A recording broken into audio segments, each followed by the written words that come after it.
Hey everybody, welcome to the Dance Diaries. I'm Carol. And I'm Kim. Welcome everyone. We are so excited today to have Emita Hill, who is the author of Slow Quick Quick. This is a book that was published a year ago and is available on Amazon. And we are excited to talk with Emita, who's not only a great author, but also an avid pro-am dancer. Welcome, Emita. Welcome, Thank Emita. you, Carol. Thank you Kim. so much for coming. It's fun to be here. I'm delighted that you're doing this. Yes, and we are honored for sure. Absolutely honored. I mean, the fact that you were even nice enough to have us in your book is Wonderful stories, guys. Wonderful stories. So speaking of stories, how many people did you interview for this book, Emita? I'm going to say 30. I haven't counted lately, but I think about 30. Wow. How long did it actually take you from beginning to end? Do you remember? It took longer than it should have because I got started, not just because of the pandemic. I got started, I think, around 2013, earlier maybe, 2013 though, I think. And then I got sidetracked by a different book and a different focus entirely and dropped it for a year or two. And when that book came out, was right smack in the pandemic, almost to punish me for it. Talk about readings in bookstores, forget it. And I thought, yeah, I've got these wonderful stories of dancers. I bet I can make a book out of it. And I went back to them and fell in love with the stories all over again. And I think I interviewed a few more people after that. And because there were some I absolutely wanted, for example, to have someone in there from Dancing with the Stars. I thought that was important. Yes. And so I slowed down until I could make that happen. And so it took, I say, longer than it should have, which is why I published it with Amazon. My other books were with publishers, recognized and blah, blah, blah. But that takes another 3-4 years. Yeah. Does it really? I never knew that. Oh, yeah. You're shopping around to different publishers. I never had an agent. I always went directly to publishers. And it'll take a year or two before they sort of say, yeah, we'll do it. But then you get on their list. They're not going to do it next week. Yeah. So it would have, these people I first interviewed back in 2013, oh, yeah, that lady interviewed us. I guess there'll never be a book. Mm. And so I wanted to get it out. And Amazon was terrific. I had to pay for it, but they got it out. Wow. From when I gave it to them, I would say a couple of months. Wow. They did Wow. a great editing job. There's a guy in India who's responsible for their editing, and so I was very happy. But yeah. So is there an audio version to the book? No one's done that. It's a good idea, but no one's done it. But then you'd have to go back and get each person to their own. You should have their own voices. Wouldn't that be terrific? But that would actually be amazing because when I have to say one thing, I don't know how you felt about this, and I remember when you did the interview with me. Right. I have a tendency to speak in fragmented sentences. Do you? No. Yes, I do. Just joking. On occasion. And I didn't realize, Emita, that you were going to actually write the book and write it verbatim with all the uhs and the ums and the pauses. I don't know about the ohs and the ums, but I don't change the language. That's the thing with oral history. You do not rewrite. You're not interviewing someone and then you're writing about them, taking notes. No, it's their story in their words, which is what's precious about it. It's so precious. And, precious. Actually, I was shocked by that as well, because when I reread the book, it was quite fascinating to me. To find out what you had said? Well, yes. To find out my thought process, what was really going through my mind. Yes. And in fact, I talked to somebody else who was also interviewed in the book, and they're like, oh my God, she put that in the book. And they were like, what was it? Yeah. But exactly if you'll remember, with you as with everybody else, I tape you. I transcribe personally the whole thing, going through it 3 or 4 times, correct mistakes. And then I sent it to you saying, are you okay with this? Yes. You got to see it and read it before it ever went to publishers. So. And it still went like this.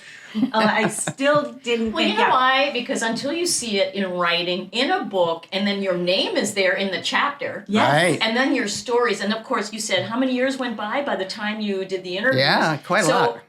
Quite many years of history of our dancing had gone by from the time that was written. So the book came out. And so when Kim and I talk about our dance diaries, I mean, this is a chapter in our dance diaries that we are proud of, but we have also evolved. You've moved on. Absolutely. So much Everybody in the book, some of the people in the book have died, I'm sorry to say. Oh, wow. But people are so happy to have gotten them. Yes. But yeah, so it's been a...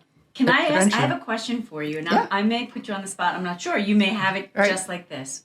What were the top 5 takeaways from what did you learn? 5 or 3 takeaways from writing the book, from interviewing different people from different walks in the ballroom journey. Well, you have to understand that when I started, I had a much narrower, well, very narrow perspective and very narrow goal because I was barely a brand new student myself. And I think you've had this experience, and maybe Kim has too, when your absolutely wonderful, perfect first instructor leaves for whatever reason, and you start trying to find another Instructor. almost perfect instructor. That happened to me, and it was in the time when Groupon and other things after 9/11, I must have gone to 6, 8 different Fred Astaire's. You're way more like And all over Manhattan and Westchester. And because they all were offering, the canonical couple of lessons and so forth. And trying to find a terrific instructor as opposed to simply staying with a studio and saying, oh, who else have you, And that's when I got fascinated. And my goal initially was not the breadth that you're talking about. I was simply focusing on the professionals themselves, not on the students. I want to know, why did that guy, I think from South Africa, end up with a studio in Manhattan? Why did that little girl from Ukraine end up with that studio in Mamaroneck? Why this Polish guy? Why this other guy? Why this fella from Haiti? What was it that got each of them into wanting to make not a passion or a hobby, but a career of this? So that was what I was going, who are you, and how did you happen to, where did you live? Okay, whatever country you're from or whatever nationality you are, but why? What is this to you, and why did you become?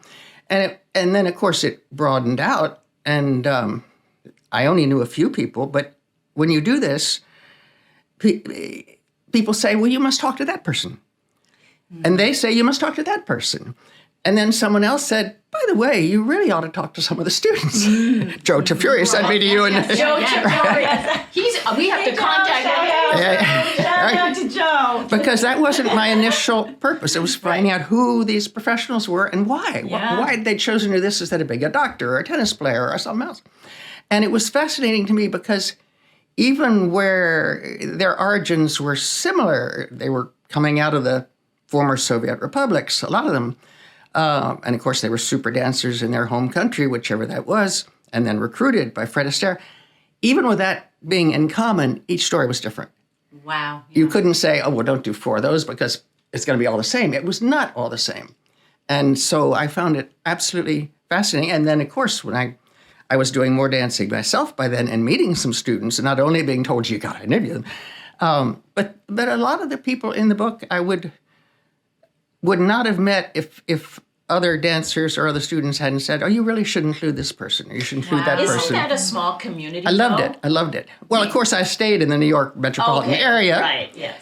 But as I said in the book, I think if you were in Chicago or San Francisco or somewhere else or Boston, you'd have a similar network to what I had in the book. It's not that it's atypical because it's New York City, maybe a larger pool, but I think you have the same stories.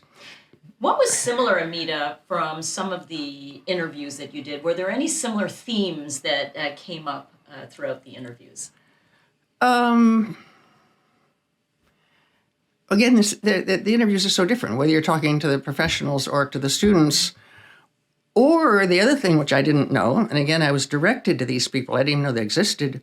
Some of the old timers, some of the people who are not there anymore, that I was directed to them saying, you should talk to that guy and that guy. Recognize that I didn't know what I was talking about. Recognize that I was new and knew very little about the world of ballroom. And the first couple of interviews in the book, I deliberately, obviously, put those chapters at the front, are people sitting and giving me the history of ballroom in this country. Mm-hmm. Oh, wow. And I found that invaluable for me, and it made the book much more valuable because it's not just 2 or 3 stories of people who are dancing now, but how did it come about? How did it change? What were the directions that it went into? And who were some of those well, people? John Vitti was one. Oh. Marvelous guy. And the somewhat controversial, but to me delightful when I was interviewing him, Bill Davies, had a lot of ancient history, and he lived it. Paul Pillicaro was enormous fun to interview, marvelous interview. And they were really giving me. So anyway, you were asking me what I'd learned. And Yes. a lot of what I learned was from those old timers talking about the early days and how everybody went to England. The ballroom was English. It wasn't American. You had to go over there to be properly taught. Stanley went over there. Bill Davies went over there. They all went over there. For international standard or for Pretty much, but that's what they all wanted to do. Oh, yeah. Yeah. They suddenly said, that's dancing. What is it we're doing? We don't know. And that was fascinating. There was that whole evolution. I didn't know that. And then it's hard to call you guys amateurs. I call you as professionals. But as a student, I know. To be clear, no. We are amateur of the pro-am. We're the amateur of the pro-am. Right. That's correct. Yeah.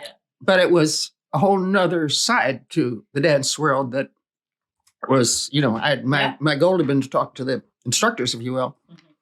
Mm-hmm. But to talk to the students was a very different experience. And again, I learned a great deal as to what were the motivations, what was the excitement, what were the challenges, and especially because I've sort of stubbornly refused to do any of that. And I don't even do a showcase, much less a competition. But it's fabulous. And to read it, to listen to you all talking about that. Yeah. Have you been to a competition, to actually see it? That's interesting. Yeah, that is interesting. Sure. All the interviewing that you've done on that, what would... should have done, should still. But no, just to go watch it. That's what I mean. That's what I mean. Yeah. Next one, we're going to invite you, and we want you to come with us at the table. And because when you go watch a competition, it's very different than competing. Taking part and I in it, think you get a whole other appreciation for what you're looking at when you're watching it. In fact, we went to King's Ballroom, right? Just recently. Yes. Yeah. And I loved it. Yeah. And we went watching the World Ballroom, the international standard, which you mentioned, all these people going to England. Right. We got the pleasure of watching the professionals dance. Yeah. That was amazing. So let's talk a little bit about your dance journey and your dance diaries. What inspired you initially? So I heard you say you went from studio to studio to studio, Fred Astaire studio, or franchise studio. Okay, so and again, there too, it wasn't just going to Fred Astaire's. People would say, "Oh, you like to dance? You should go to such and so. There's this thing on Monday nights in St. Peter's Church with all the." It was great fun, and I found people to interview there. But I think that to point out, because Kim dances with Fred Astaire and I dance in an independent studio. Right. There are plenty of franchise dance organizations as well as independent places. And what you're mentioning is the social opportunities where there are just independent contractors teaching dance. Yeah. Right? But my question was going to be, and you finally settled on one studio, and what was the reason for that? What was the connection to that one studio that made you settle there? I really still go to several studios. Oh, I stand corrected. I love it. Because I'm not competing and I'm not making money for the studio. So I have different people I like to dance with. I love that. You know what? You heard it here, folks. That's because I'm a freelancer and I'm an old lady and I'm not making money because I'm not competing and I'm not taking a whole slew of lessons. Yeah. And I adore dancing. Yeah. And it's fun to dance with more than one person. Although the one person I dance with now, that you all know, is a fabulous, fabulous dancer. Yeah. I'd rather do that than anything. Yes. But there also had to be, I didn't start looking around for all the instructors. I had to start going to the first one, which was because I have a daughter whose passion is, I had no intention of going to do any ballroom dancing. Absolutely not in my, bag of tricks. But a daughter who's passionate about Argentine tango, which she learned in France and has pursued ever since, where it's not your one partner, but a slew of different partners who may or may not be very good. She loves it. She's very, very, very good at it. You know that's my favorite style, right? Yes. It's a beautiful dance. The Argentine tango? Argentine tango. Yeah. Is my favorite. So when I did finally decide, all right, why not? And go into this local studio, wonderful studio in the Marinick, found a fabulous teacher. I said, I don't want any of the, usual program. Forget the box step. Forget the rest of it. I want to do Argentine tango and nothing else. You came to the right person. I will tell you, we call that the secret society of Argentine tango, and we're going to do a whole series on that in January. It's wonderful. Yeah. Well, The secret society of ballroom dancing. I don't know whether I had 5 lessons with him, 10 lessons with him, or how many I had. Was always only Argentine tango. But he was wonderfully tactful and said to me once, studio has parties. But if you're going to come to a party, there can be lots of other dances. I said, oh, So very kindly, he taught me sort of the basics of a half a dozen other dances. Right. But for many weeks, he didn't do that. We did Argentine tango, and it was beautiful. Nice. And I loved it. I really did love it. Yeah. That's why I asked you when we first sat down if you're dancing Argentine tango now. No. But and once I got into doing a lot of other dances, I said, oh wow, it's a great, wonderful world. But and my daughter's so good at the Argentine tango. I'm never going to do what she does and pursue with milongas all around the country. But that's what got me into it. And I was lucky that my first teacher was superb at teaching the Argentine tango, and then was so tactful at saying, if you do a half dozen other dances, you might have really fun at our parties. Right. Yes. And then when he left is when I started looking for exploring other studios and other dancers and other instructors and other good ones who then also left for other reasons, left the state or left somewhere else. So he was, you asked me that as an interview question, or at least that's what came up. Right, it came up quite a lot. Chapter of this book is, how I dealt with losing. It's not losing an instructor, but just like anybody in a career, people move on and people explore where they want to be professionally. And that's no different in the dance instructor world. And so I have experienced that. And I'm glad that I got to express how to overcome the sense of loss. Well, it was because it was my first time switching from an instructor that I had worked with for 4 years and then moving on to a new one. Yeah. And, but I feel like once you do that the first time, it becomes much easier on how you adapt for anybody else down the road. Because I've had a few, as Kim and I have discussed, but that was okay. But the first time, if you're new to figuring out how to dance, it's never easy to kind of, especially someone you enjoy dancing. I'm not sure how long. I had maybe 2 years before he left, my first instructor. Maybe, was it? I think it was at least 2 years. Yeah. Wow. But because of my daughter in part, and because I met other people for whom tango was what they loved best, I created a whole section in the book of people talking about their tango dancing. Nothing else. That was important to have a whole section on that. So what else was the funniest, do you think, that came out of your book? The funniest? Well, like top 2 funny stories that you heard about? A dress falling off? Yeah. That was in there. Talked about that too, Right. That's happened. I would have thought of shoe breaking or something, but that didn't seem to happen in the book. It may have happened in reality. But no, how you deal with unexpected things like that. Yes. Right. Show must go on.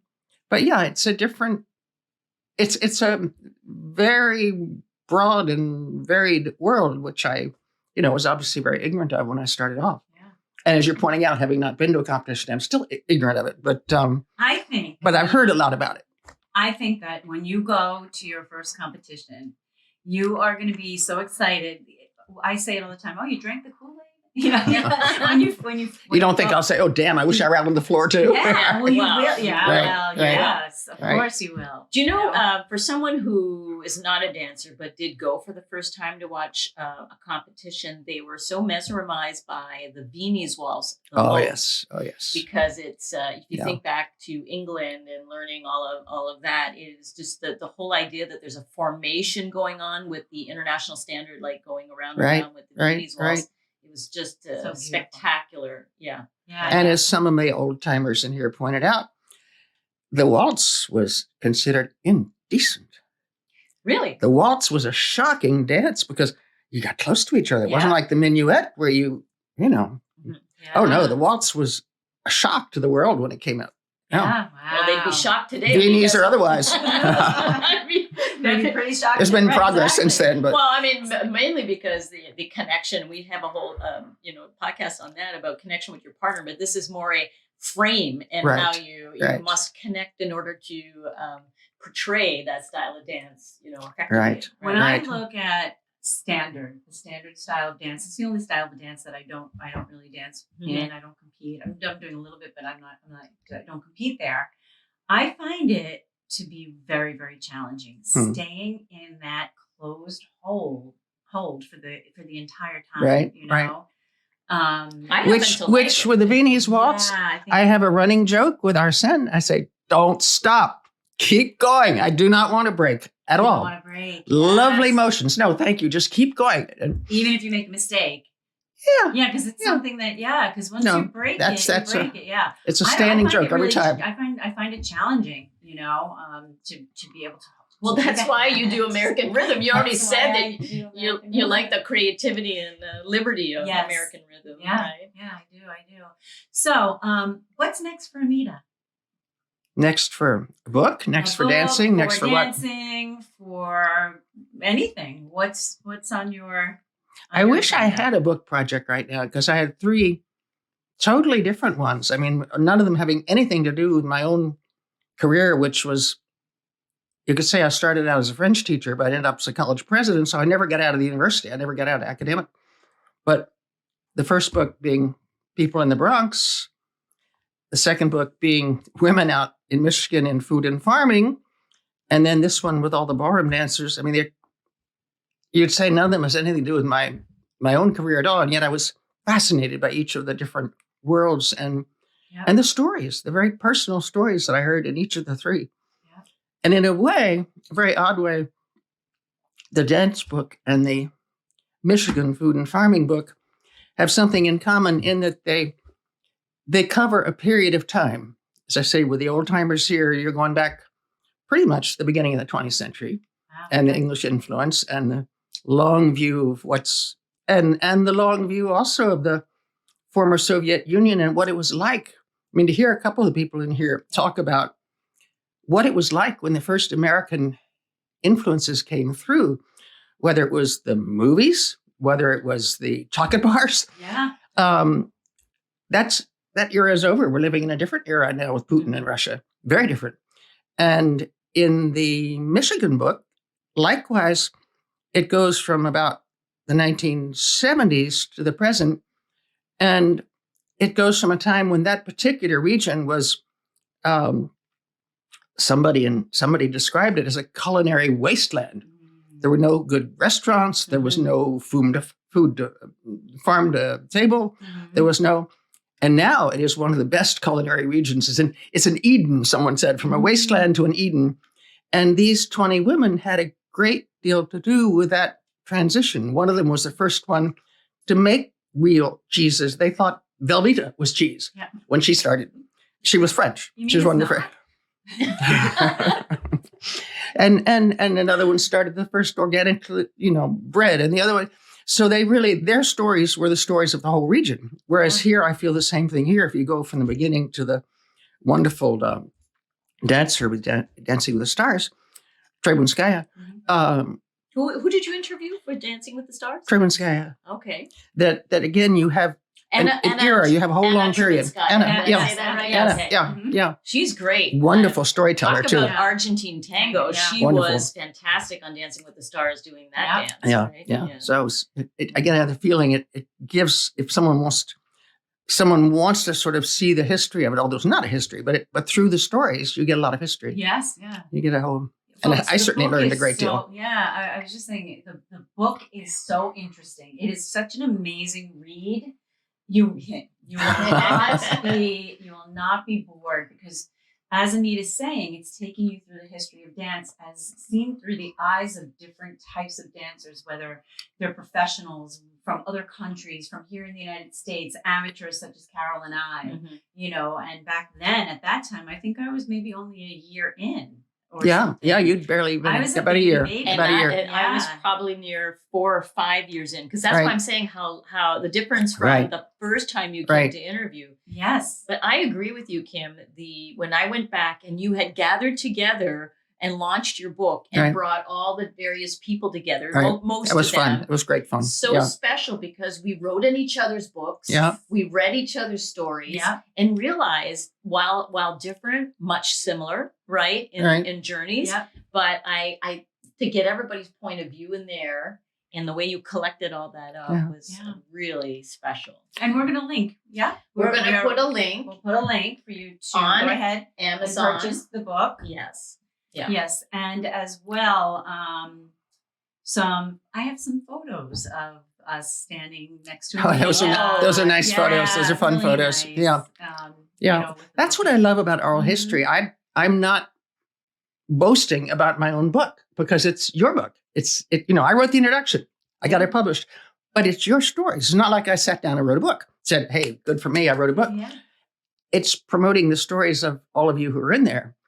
And but the time, which is the same thing with the other, all of them. The time that went into it. But it's still, but the finished product is, it's a collective enterprise, if you will.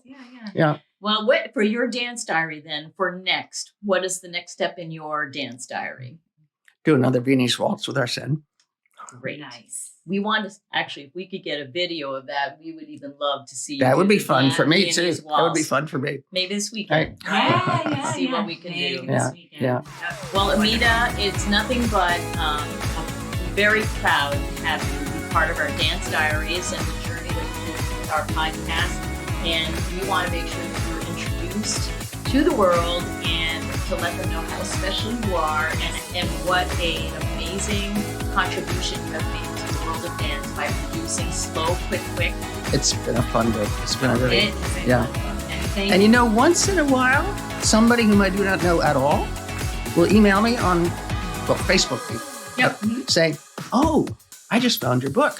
Oh, wow. Or, someone who used to be in Manhattan knew about it. And and they'll write and say, would you sign my copy? And I say, yeah. I mean, this is selling one at a time, not 50, but Right. Yeah. But I'm so pleased to have someone find it that I don't even know and say, oh, I'm enjoying your book so much. I'm going to tell other people about it. Yeah. It's a real treat. Yeah, and hopefully this will help too. I mean, again, it is such a great book. You won't be bored. If you put it down, just free, go back to it. But such an interesting, and I for one, was just so honored. It was fun interviewing you guys. It really was.